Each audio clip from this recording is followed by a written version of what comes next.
여러분 안녕하십니까? 저는 현재 서울 강동구에 거주하고 있는 40대 남자입니다. 지난 주말에 저는 이혼한 전처의 남동생을 만나 오랜만에 술을 마시며 전처의 뒷담화도 하고 그간 풀지 못한 회포를 풀었습니다. 전처와 이혼을 할 때 볼 꼴 못 볼 꼴 다 보고 이혼을 했음에도 불구하고 제가 아내와 이혼을 하는 과정에서도 그렇고 이혼을 하고 나서도 가장 의지했던 사람은 다름 아닌 바로 전처의 동생인 저의 처남이었습니다. 그 이유는 처남이 저를 지옥에서 꺼내준 은인이기도 하고 처남도 저와 마찬가지로 자신의 누나와 법적 공판을 펼치며 싸웠던 입장이기 때문이었죠. 아군은 아니었으나 쓰러뜨리고자 하는 적군은 같았기에 서로를 의지하고 응원할 수 있었습니다. 도대체 저의 전처가 어떤 인생을 사는 여자면 전 남편과 자신의 동생이 똘똘 뭉칠 수 있나 여러분들도 궁금하지 않으신가요? 그다지 자랑스러운 이야기는 아니긴 하지만 제가 오늘 여러분들에게 저의 전처에 대한 아주 기가 막힌 이야기를 하나 들려드리겠습니다. 저는 동네에서 유명할 정도로 어릴 때부터 머리가 좋았습니다. 저희 형제들 중 공부를 잘하거나 공부에 관심이 있는 사람이 단 한 명도 없었는데 제가 형제들 중 유일하게 공부하는 것을 즐거워하고 또 잘하는 자식이었죠. 그래서 부모님은 저만 보면 우리는 너 덕분에 내가 산다고 하실 정도로 저는 부모님의 유일한 희망이자 자랑거리였습니다. 저는 대학교도 스카이라 불리는 세 곳 중 한 곳으로 진학을 했었습니다. 제가 대학교로 진학했을 때 저희 부모님은 동네에 플랜카드를 내걸고 돼지 한 마리를 잡으셔서 잔치를 벌이실 정도로 행복해 하셨습니다. 그리고 저희 부모님이 또 한 번 더 동네 잔치를 벌인 적이 있었는데 바로 제가 대기업에 입사를 했을 때였습니다. 우리 막내가 어릴 때부터 엄청 똑똑했던 거 너네도 알지? 나는 이놈 어디까지 올라가는지 내 두 눈으로 똑똑히 확인해보고 죽을 거야. 내 자식이지만 머리가 너무 비상해서 내가 볼 땐 나중에 정치도 할 수 있을 것 같아. 부모님이 저 덕분에 행복해 하시니 저도 제 삶이 자랑스럽고 만족스러웠습니다. 그런데 그 행복은 그리 오래가지 못했어요. 대학교 때와 달리 사회생활은 제 맘처럼 되지 않고 너무나 치열하고 힘들었습니다. 신입 때도 그렇고 대리를 달고 나서도 그렇고 매일매일 피말리는 회사 생활을 했었죠. 결국엔 이러다가 내가 죽겠다 싶어 부모님께 말씀드렸습니다. 아버지, 어머니, 정말 죄송합니다. 저 올해까지만 다니고 회사 그만둘 생각이에요. 미리 말씀드려야 될 것 같아서 말씀드려요. 저 회사 그만둬도 너무 놀라지 마세요. 그 좋은 회사를 왜 그만둬? 더 좋은 회사에서 스카우트 제의가 왔어? 아니면 다른 곳으로 이직을 하려고 하는 거야? 아니, 그게 아니라요. 회사 다니는 게 너무 힘들어서 회사 그만두고 카페나 차려보려고 해요. 아버지랑 어머니가 저 이 회사 들어가서 엄청 행복해 하셨는데 실망시켜드려서 정말 죄송해요. 회사 일이 힘들어 일을 그만두겠다는 저의 말에 저희 부모님은 머리를 꽁꽁 싸매고 들어 누우셨습니다. 카페 그딴 잡일을 네가 하기는 왜 하냐? 너같이 똑똑한 놈이 왜 남의 커피를 타주는 일을 하냔 말이야? 아버지, 카페 그런 곳 아니에요. 요즘 카페가 얼마나 장사가 잘 되는지 아세요? 그리고 저 명예 욕심도 돈 욕심도 없어서 그냥 소소하게 작은 카페 하나 차려서 입에 풀칠할 정도만 벌면서 살고 싶어요. 안 된다! 절대 안 된다! 내가 동네 사람들한테 네 자랑을 얼마나 많이 하고 다녔는데 내가 어떻게 또 사람들한테 너 회사 그만두고 카페인가 뭔가 한다고 말할 수 있겠어? 그건 내 자존심이 허락할 수 없고 너만큼은 꼭 장성해야 되기 때문에 그런 일 하는 거 절대 허락 못한다. 아버지가 허락 안 해주셔도 어쩔 수 없어요. 저는 이미 결정 내렸고 어디서 장사할지 자리도 다 봐둔 상태예요. 그만 노여워하시고 받아들여 주세요. 그리고 저도 힘들어서 내린 결정이니까 아버지랑 어머니만큼은 저 응원해 주세요. 부탁드릴게요. 부모님은 결사반대하셨지만 저는 제 계획대로 진행했습니다. 회사를 그만둔 저는 그동안 모아뒀던 돈과 퇴직금으로 바로 카페를 차렸습니다. 제가 정말로 회사를 그만두고 카페를 차렸다는 소식을 들은 부모님은 저에게 연락도 하지 않으셨지만 그래도 저는 너무 행복했습니다. 보이지 않는 철창이 있는 회사에서 탈출한 것 같은 기분이었거든요. 안녕하세요. 1층에 새로 오픈한 카페 사장입니다. 개업떡 돌려야 될 것 같아서 떡 가져다 드리려고 왔어요. 잘 부탁드립니다. 어머, 우리 상가에는 언제 카페 생기나 했는데 드디어 생겼네요. 떡 잘 먹을게요. 그리고 카페도 자주 들릴게요.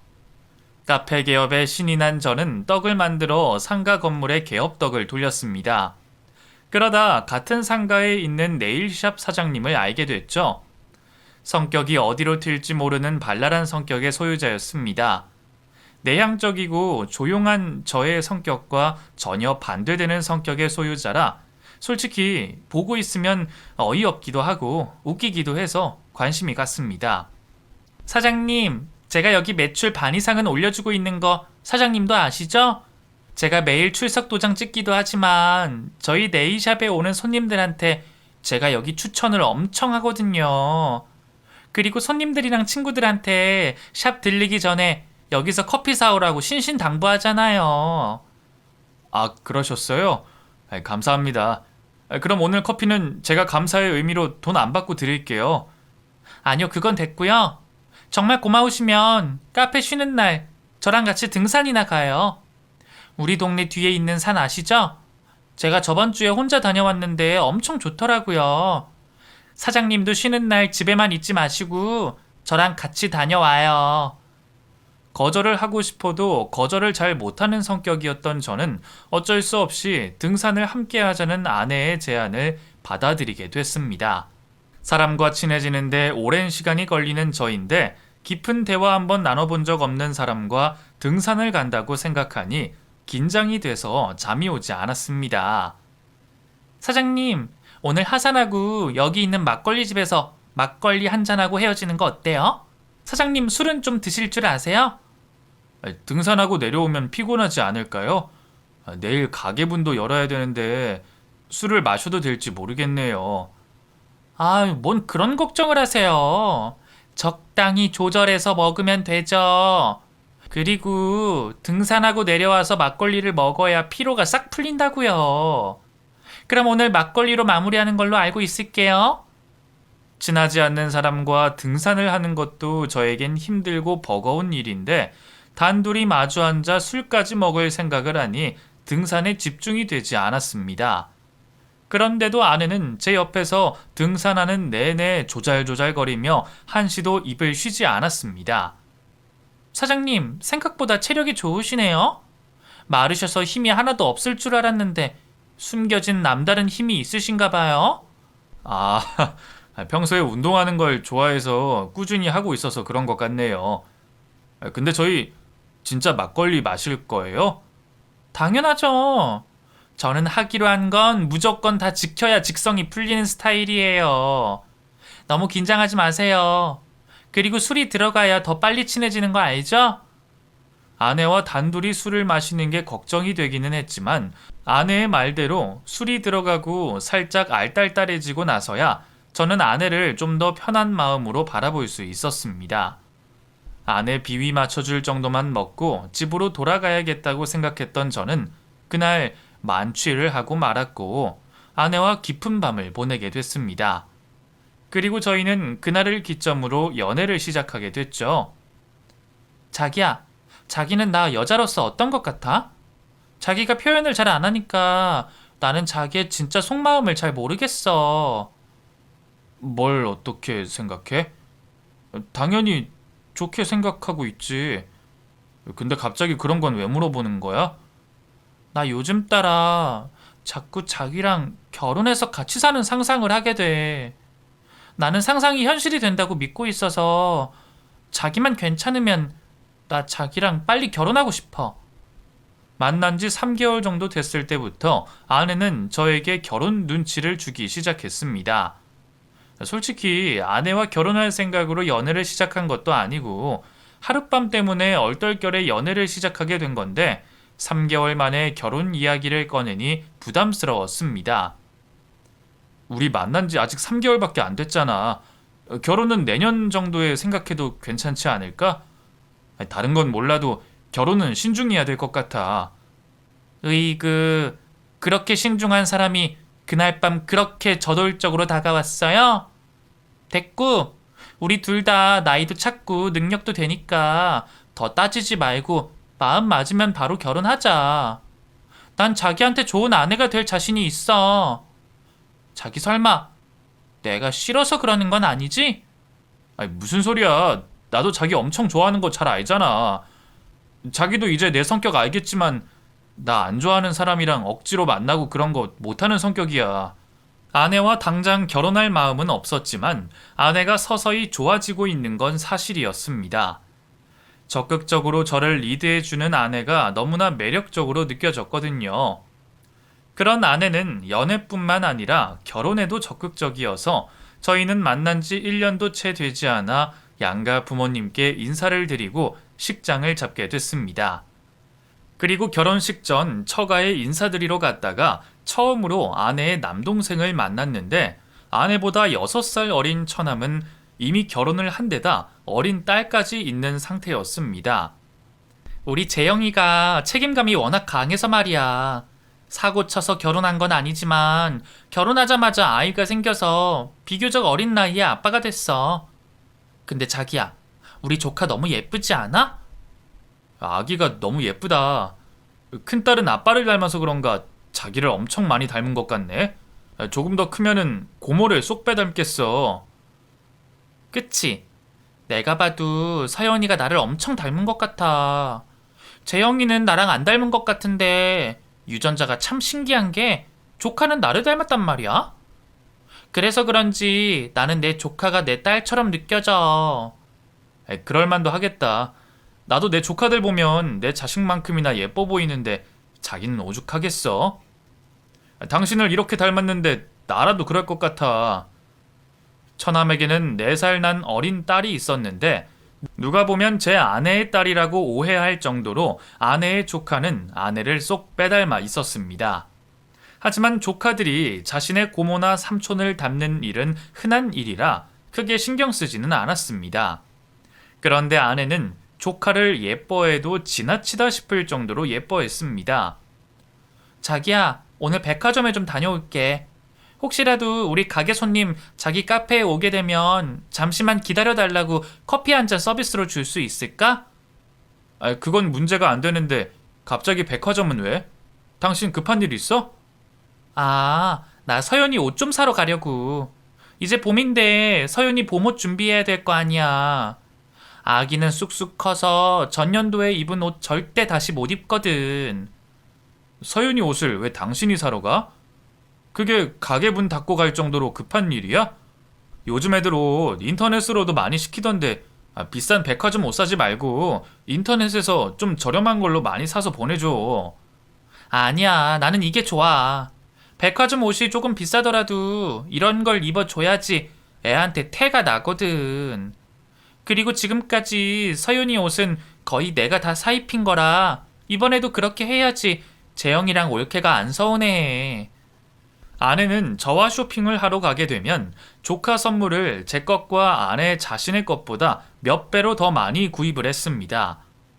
처음엔 조카를 어지간히도 예뻐하는구나 생각을 했는데 조카 관련된 지출도 심하고 아내가 조카 생각을 너무 자주 하다 보니까 아내가 낳은 게 아닌 건가 싶은 생각이 들어 아내에게 그런 장난을 치기도 했습니다. 누가 보면 진짜 서윤이 당신이 낳은 줄 알겠어. 서윤이도 자기 엄마가 누군지 헷갈려하는 거 아니야?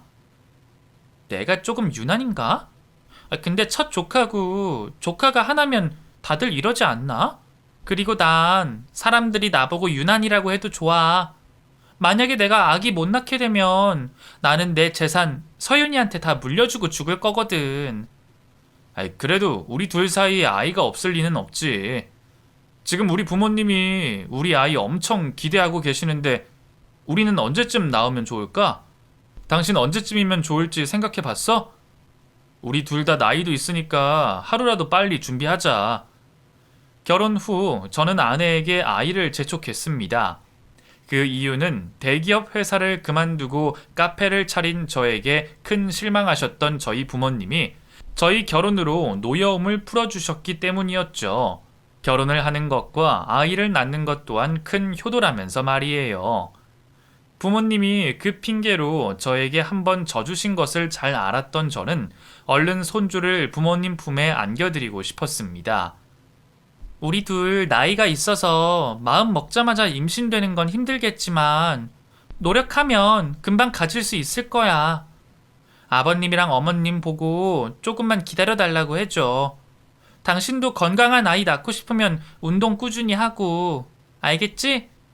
그럼 내가 최소 둘은 낳아줄게. 아이를 낳자는 저의 말에 아내도 처음엔 긍정적인 반응을 보였습니다. 저에게 몇 명의 아이를 낳을지 자신의 계획까지 신나서 떠들어줄 정도였죠. 결혼 전에는 너무 얼떨결에 결혼을 하는 게 아닌가 싶었는데 결혼 후의 제 삶은 너무나 만족스러웠습니다. 아내에게 고마울 정도였어요. 자기야, 그 아버지가 요번 생신 근사하게 챙겨줘서 너무 고맙다고, 고맙다는 말 꼭 전해달래. 그 아버지가 무뚝뚝한 성격이셔서 대놓고 말씀을 못해서 그런지 나보고 전해달라고 하시더라. 그리고 당신한테 용돈 너무 많이 받은 것 같아서 보답으로 당신 선물 보내주시겠대. 아버님은 그러지 않으셔도 되는데 왜 그러신데? 나 며느리 되고 맞는 아버님 첫 생신이니까 맘먹고 준비한 건데. 그래도 아버님이 좋아해 주셔서 다행이기는 하다. 자기야, 나 지금 아버님한테 엄청 예쁨 받고 있는 거 맞지? 당연하지. 비교하려는 건 아닌데 형수들은 우리 아버지 무서워해서 살갑게 대하지도 못하고 뭐 이렇게 해준 적이 한 번도 없거든. 아버지 이번에 자기한테 엄청 감동받으셨나 봐. 아내는 네일샵 일을 하면서 집안 살림도 잘하고 저에게도 너무나 잘해줬습니다. 아내는 우리 동네 최고의 내조의 여왕이라고 해도 될 정도로 저에게 잘해줬죠. 아내와 결혼한 후 카페 매출이 50% 이상 늘 정도면 말 다 한 게 아니겠습니까? 하지만 그뿐이 아니었습니다. 제 아내는 저희 부모님에게도 딸처럼 잘해주는 예쁜 며느리였습니다. 내가 자기한테 더 잘할게. 집안에 여자가 잘 들어와야 된다는 어른들의 말 믿지 않았는데 무슨 말인지 당신을 보니까 알 것 같아. 당신이랑 결혼 한 번 했다고 내 삶이 이렇게 180도 달라질 줄은 몰랐어. 당신 덕분에 부모님들한테 제대로 효도도 하고 사는 것 같고 일도 잘 풀리는 것 같아서 나 요즘 너무 행복해. 아내에게 고마운 만큼 아내가 저에게 해주는 것 배로 돌려주려고 노력했습니다. 그런데 그렇게 평화롭기만 하던 저희 부부 사이가 결혼 2년 차에 접어들자 점차 금이 가기 시작했습니다. 자기야, 오늘 오후 4시에 우리 산부인과 가는 날인 거 알지? 잊지 말고 카페로 미리 내려와. 아, 맞다. 내가 말을 안 했었나? 오늘 산부인과 검진 있는 거 취소했어. 내가 갑작스러운 약속이 생겼거든. 지금 말해서 미안해, 여보. 그걸 왜 이제야 말해? 그리고 무슨 갑작스러운 일이 생겼는데? 당신 요즘 좀 이상하다? 아니, 무슨 약속이 그렇게 많은 거야? 이상하긴 뭐가 이상해? 요즘 그냥 친구들 자주 만나고 있어서 그런 것 뿐이야. 나 오늘 일찍 예약 손님 있어서 먼저 가볼게. 이유도 없이 그리고 뜬금없이 아내는 저에게 거리를 두기 시작했습니다. 일단 저를 바라보는 눈빛부터 달라졌죠. 아내는 저의 눈을 똑바로 쳐다보지 않으려고 했고 저와 한 공간에 있으려고 하지도 않았습니다. 밥을 먹어도 그 어떤 말을 하지 않았고 잠을 잘 때도 저랑 한 입을 덮고 자는 게 불편하다며 이불을 따로 덮고 자기 시작했습니다. 아내의 달라진 행동에 불안해진 제가 아내에게 물었습니다. 자기 요즘 나를 대하는 태도가 많이 달라진 거 알아? 나랑 한 공간에 있는 것도 싫어하는 것 같고 자꾸 나를 피하는 것 같은데 내가 당신한테 잘못한 거 있어? 내가 눈치 못 채고 있는 거라면 당신이 먼저 말해줘.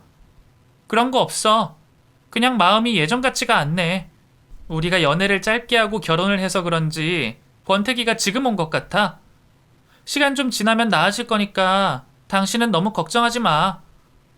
권태기가 왔다는 아내의 말을 이해할 수 없었지만 아내의 마음은 제 마음과 다르니 이해하려고 했습니다. 그리고 아내의 말대로 정말 권태기 때문에 그런 것이라면 제가 노력하면 괜찮아질 것이라고 생각했었죠. 여보, 당신이 어제 속 안 좋다고 해서 계란죽 끓여놨는데 일어나서 얼른 먹어봐. 그거라도 먹고 출근해야지 빈속에 출근하면 속 더 안 좋아져. 왜 시키지도 않은 쓸데없는 짓을 했어? 나 계란죽 안 좋아하니까 당신이 먹어. 그리고 지금은 속 괜찮아. 당신이 신경 쓸 일 아니야. 처음엔 아내의 행동에 서운한 감정이 들었는데 시간이 흐르면 흐를수록 화가 치밀어 올랐습니다. 내가 속 좁은 사람이라 이런 건가 싶어 티를 안 냈는데 그 분노들이 한 번에 터진 사건이 있었습니다. 하루는 주말 낮에 둘이 거실에 앉아 말도 없이 TV를 보고 있었는데 현관 초인종이 울렸습니다. 뭐지? 자기야, 아버지랑 어머니인데? 오늘 아버지랑 어머니 우리 집에 오시기로 했었나? 그런 말 없지 않았어? 아버님이랑 어머님 왜 말도 없이 갑자기 찾아오신 거야? 아이, 나 진짜 미치겠네. 저희 부모님께서 저희에게 말도 없이 저희 집을 갑작스레 찾아온 것이었습니다. 저도 갑작스러운 부모님의 방문에 당황을 하기는 했는데 아내는 화가 잔뜩 나 있는 듯 했습니다. 일단 제가 부모님에게 현관문을 열어드리고 마중을 나갔는데 부모님들이 양손 가득 무거운 짐을 들고 집 안으로 들어오자 아내가 외출복을 입고 거실에 우두커니 서 있었습니다. 아버님, 어머님, 말도 없이 갑자기 무슨 일로 오신 거예요? 미리 오신다고 말씀을 해주시지 그랬어요. 저 지금 약속 있어서 나가봐야 돼서요. 이 사람이랑 식사하시고 충분히 대화 나누신 후에 조심히 내려가세요. 자기야, 자기 방금까지 나랑 같이 TV 보고 있었으면서 무슨 약속이 있다고 그래? 자기 옷은 또 언제 챙겨 입은 거야? 내가 잊고 있던 약속이 갑자기 생각났어. 나 늦게 들어올 것 같으니까 저녁은 자기가 알아서 아버님이랑 어머님 모시고 사 먹든가 해. 아내는 저희 부모님이 집에 들어서자마자 집을 나섰습니다. 아내의 행동에 저희 아버지와 저희 어머니는 할 말을 잃으셨는지 아무 말씀도 못 하셨습니다. 그리고 그날 밤 저는 결혼 후 처음으로 아내와 큰 소리를 내며 싸웠습니다. 당신 해도 너무한 거 아니야? 당신 말대로 권태기가 온 건 좋아. 그럴 수 있다고 치자. 근데 우리 부모님한테까지는 그러면 안 되지. 내가 장인어른이랑 장모님한테 똑같이 그런 식으로 행동하면 당신 기분 좋아? 그러게 왜 집주인한테 묻지도 않고 그렇게 무작정 찾아오시냐고.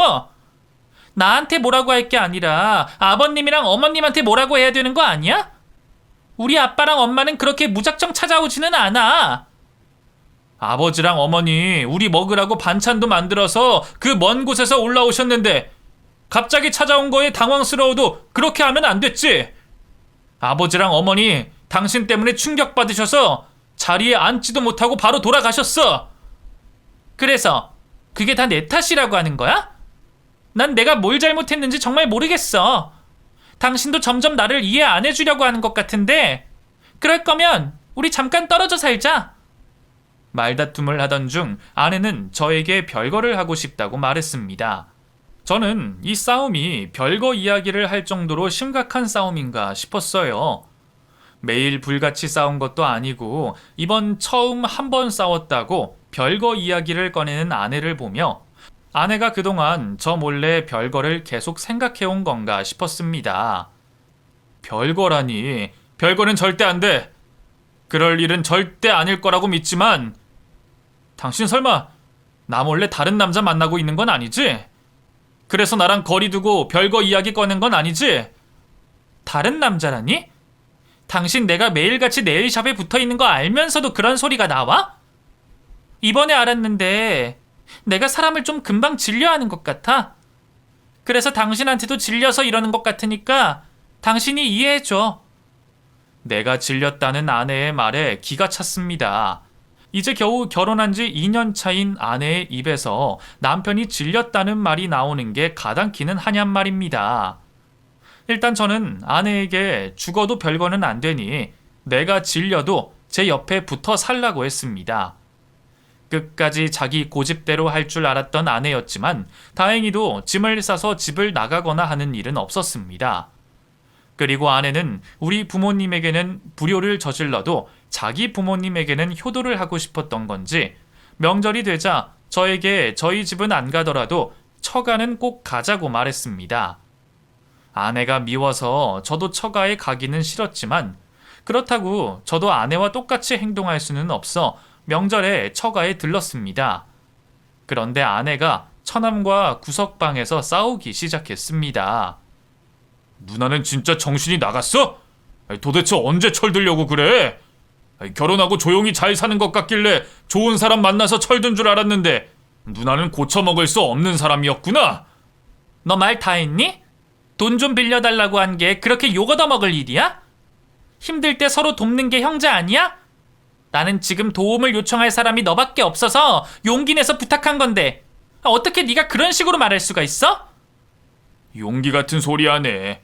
나 필요할 때마다 뻔뻔하고 염치 없이 쉽게 도와달라고 하는 사람 누나잖아. 그리고 매형이랑 결혼한 지 얼마나 됐다고 별거를 하겠다는 거야? 그딴 소리를 해대니까 내가 누나를 개차반 취급하는 거야. 아내는 명절날 만난 처남에게 저와 별거할 수 있게 집 구할 돈을 빌려달라고 한 것이었습니다. 그 이야기를 들은 장모는 아내의 등짝을 사정없이 내리쳤습니다. 나이도 먹고 결혼도 해서 정신 좀 차린 줄 알았는데 너는 어쩜 아직도 이러니? 네가 이러면 내가 무슨 염치로 황서방 얼굴을 봐? 제발 정신 좀 차려라 지영아. 그리고 황서방, 우리 지영이가 어릴 때부터 사고뭉치에다 철이 없었어. 이것도 하루아침에 고쳐지는 게 아니니 황서방 자네가 이해 좀 해주겠나. 매형, 우리 누나 좀 잡고 사세요. 누나는 그렇게 잡고 살아야지 엇나가지 않는 사람이에요. 이 사고뭉치를 매형한테 떠넘긴 것 같아서 동생으로서 정말 죄송스럽네요. 아내는 친정 식구들에게 사고뭉치 취급을 받고 있었습니다. 아내가 어디로 튈지 모르는 사람이라 어릴 때 부모님 속을 썩이긴 했을 것 같았는데 제가 모르는 일들이 많은 것 같았습니다. 저는 장모와 처남의 조언대로 강제로라도 아내를 잡고 살아야겠다 했는데 아내가 저에게 한마디 상의도 없이 네일샵의 위치를 옮겨버렸습니다. 나 다음 달에 네일샵 옮기기로 했어. 아예 다른 지역으로 가는 거라서 나도 거기로 이사 가야 될 것 같아. 불가피하게 떨어져 살아야 될 것 같은데 일 때문에 그런 거니까 허락해 줄 거지?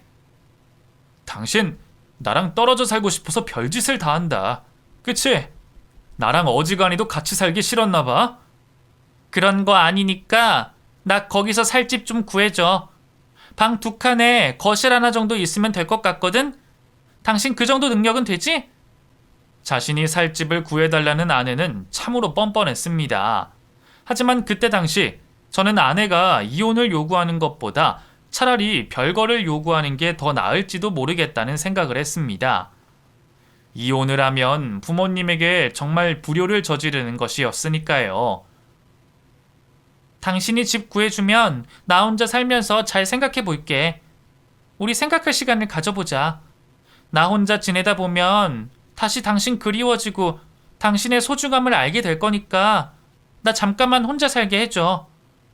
미심쩍긴 했지만 혼자 둬야지 괜찮아지는 사람도 있어서 아내에게 혼자 살 집을 구해줬습니다. 그리고 아내는 짐을 싸고 나간 이후로 연락도 잘 되지 않았고 얼굴 보기도 쉽지 않았습니다. 결국 혼자 감당하기 너무 힘들어진 저는 처남을 불러 술 한잔하며 고민을 털어놨습니다. 제 이야기를 듣던 처남은 저에게 아내에 관한 비밀 이야기를 하나 해줬습니다. 매형이 너무 불쌍하고 제가 매형한테 죄 짓는 기분이 들어서 말씀드리는 건데요. 매형, 제 이야기 듣고 놀라지 마세요. 그리고 지금 매형이랑 누나 사이가 당장 이혼해도 될 정도라서 말씀드리는 거고 둘 사이 나빠지길 바래서 말하는 게 아니라는 것만 알아주세요. 도대체 무슨 비밀이길래 사족이 이렇게 길어? 왜? 누나가 나랑 결혼하기 전에 이혼이라도 한번 한 거야? 그거면 차라리 다행이죠. 그건 아니고요. 사실 제가 키우고 있는 서윤이 제 딸 아니고 저희 누나 딸이에요. 누나도 그렇고 부모님들이 누나 미혼녀 만들면 안 된다고 저랑 제 처한테 사정사정해서 그 아이 호적을 저희한테 올린 거예요. 그게 사실이야? 그래서 그 사람이 조카를 끔찍하게 생각했었구나. 가끔씩 누나한테 장난으로 서윤이 당신이 낳은 거냐고 놀렸었는데 진짜 친딸이었다니. 도대체 이게 다 무슨 일이야? 차라리 이혼을 한 돌싱녀라면 문제가 되지 않았을 것 같았습니다. 그런데 자신의 아이를 남동생의 아이로 둔갑시키고 저와 결혼한 아내가 너무 괘씸했습니다. 솔직히 저도 매형한테 이런 말 할 자격 없지만 저도 누나를 더 이상 가만히 두고 볼 수가 없어서 말씀드리는 거예요. 누나 분명 서윤이 우리 호적으로 올릴 때 친권 포기하고 죽을 때까지 서윤이한테 자기가 친엄마라는 거 밝히지 않기로 약속했는데 올해 초부터 누나가 술만 마시면 저한테 전화해서 서윤이 내놓으라고 난리도 아니었어요. 올해 초부터 그랬다고? 그때가 딱 누나랑 내 사이가 멀어지기 시작한 시기인데 그 사람 나랑 이혼하고 애랑 둘이서 살 생각으로 그랬던 건가? 아내의 조카가 아내의 친딸이라는 것이 충격이기는 했지만 한편으론 아내가 안타까웠습니다. 아내와 제 사이가 이렇게 된 것도 아내가 자신의 딸을 그리워해서 생긴 일이라고 어림짐작을 했었죠. 매형은 누나가 서윤이 같이 키우자고 하면 그럴 수 있으세요? 저는 다른 이유가 있다고 생각하지만 누나가 저러는 게 정말 자기 딸이 그리워서라면 저는 서윤이 더 크기 전에 누나한테 보내줄 의향이 있거든요. 누나를 믿기보다는 매형이라면 믿고 서윤이 믿고 보낼 수 있을 것 같거든요. 나도 그 사람이 딸이 그리워서 그런 거라면 같이 이야기해보고 키울 수 있을 것 같긴 해. 물론 쉽지는 않겠지만 받아줄 수는 있을 것 같은데. 저의 말에 처남은 아내와 함께 이야기를 해보자고 했습니다.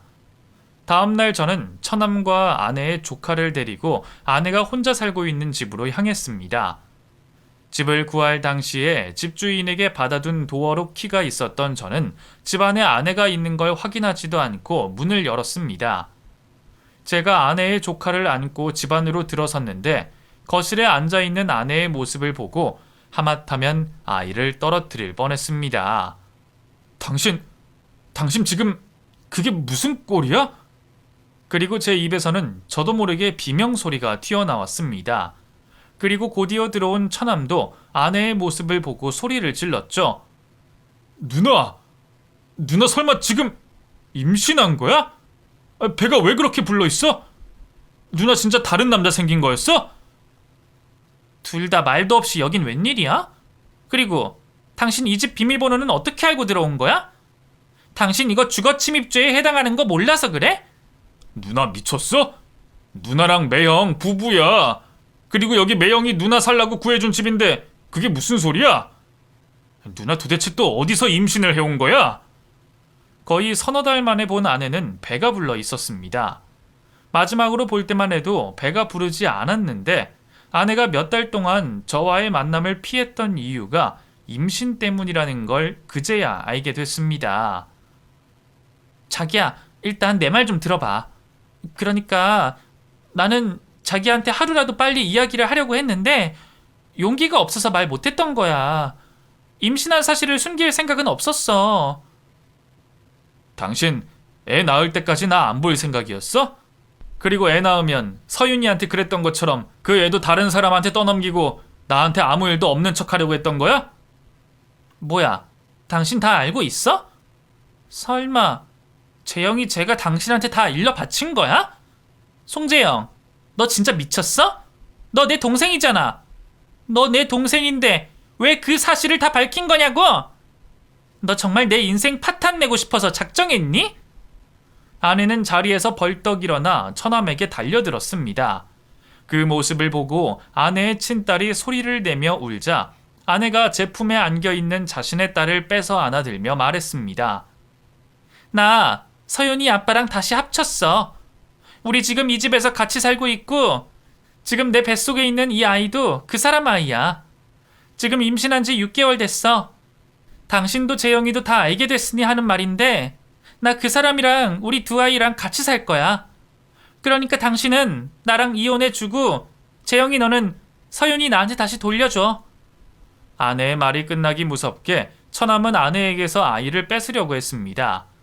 저도 아내에게 화를 내고 따져 물어야 할 판인데 처남이 더 흥분을 해버리니 저는 아내에게 그 어떤 말도 하지 못했습니다. 처남이 겨우 아내에게서 아이를 뺏어 들고 말했습니다. 매형만 허락해주면 서윤이 누나랑 매형이 키울 수 있게 해주려고 했는데 우리 서윤이 누나한테는 절대 못 주겠다. 누나같이 정신 반쯤 나간 여자한테는 우리 서윤이 절대 못 보내. 서윤이 내 배 아파서 내가 낳은 내 딸이야.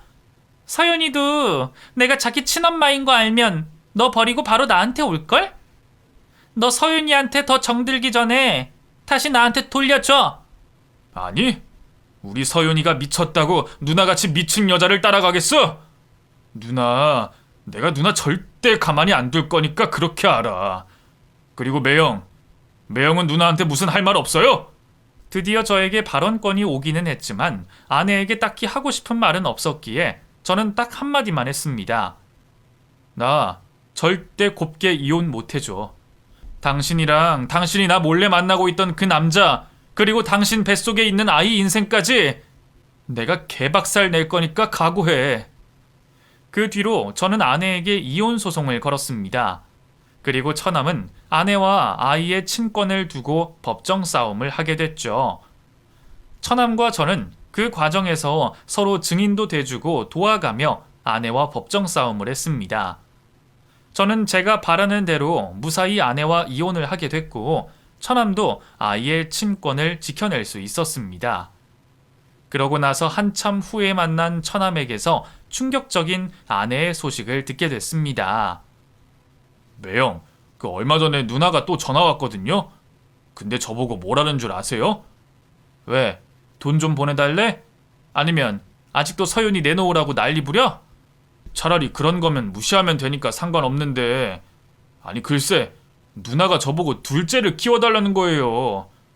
자기랑 그 남자 더 이상 애 키울 능력 없다고 저보고 서윤이 키우는 김에 같이 키우라는 거 있죠? 나 그 말 듣고 진짜 입에서 바로 쌍욕 나왔다니까요. 처남은 누나를 혐오하고 경멸하면서도 자신의 누나 이야기를 할 때면 슬픈 눈을 지어 보였습니다.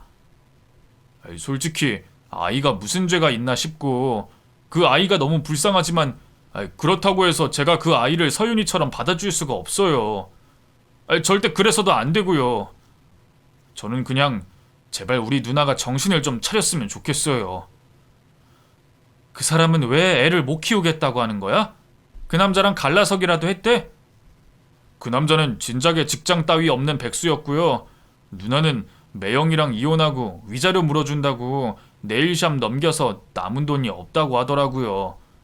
지금 그 남자랑 아기랑 셋이서 월세방 전전하고 있다고 제발 살려달라고 하는데 저 진짜 어떻게 해야 되죠?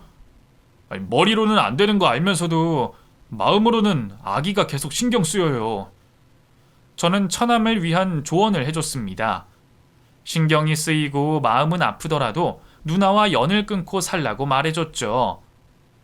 누나나 아기가 불쌍하다고 계속 받아주면 그 사람 나중에는 결국 서윤이 가지고 처남한테 협박하는 날이 올 거야. 서윤이 생각해서라도 누나랑 연 끊고 살아. 장인어른이랑 장모님은 이미 누나랑 연 끊으신 지 오래되셨지? 누나 절대 안 보시겠대요. 호적에 파버릴 수 있으면 파버리고 싶다고 누나가 집에 찾아오지 못하게 평생 살던 집 팔아버리고 시골로 이사까지 가셨다니까요. 이제 제가 마지막으로 누나 놓으면 누나는 아마 평생 저희 가족 못 보고 살 거예요.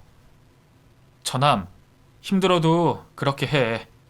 이 지경까지 오게 만든 게 누나잖아. 그리고 처남 누나 절대로 정신 못 차릴 거야. 평생 사고만 치고 살 거라고. 처남은 자신의 누나를 미워하면서도 누나 걱정을 했지만 결국엔 용기를 내어 누나와 연을 끊은 듯 했습니다. 처남이 자신의 누나와 연을 끊고 난 이후로 저는 전처의 소식을 들을 수가 없었습니다. 아내와 이혼을 하고 저는 하고 있던 카페를 다른 사람에게 넘기고 지역을 옮겨 새로운 카페를 오픈해서 잘 먹고 잘 살고 있습니다. 아내랑 이혼하고도 일이 술술 잘 풀려서 내년 초에는 레스토랑도 개업할 수 있을 것 같습니다. 그리고 저희 부모님들은 제가 아내와 이혼한 이후로 저를 찾지 않고 계시답니다. 서운하기는 하지만 차라리 저는 이렇게 사는 게 속편할지도 모른다는 생각이 듭니다. 저는 앞으로 새로운 가족을 만들지도 않고 평생 혼자 살 생각입니다. 돈 많이 벌어서 그 돈 저 혼자 펑펑 쓰다가 곱게 죽고 싶은 게 저의 소원이랍니다. 부모님이 저를 다시 찾으시면 저도 찾아뵙기야 하겠지만 지금은 제가 먼저 찾지 않고 그냥 이대로 살고 싶습니다.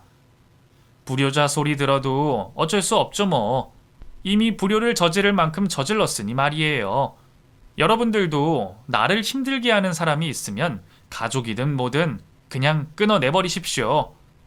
당장 끊기는 힘들어도 끊고 나면 왜 진작에 끊지 않았나 후회하게 될 정도로 마음이 편안해진답니다.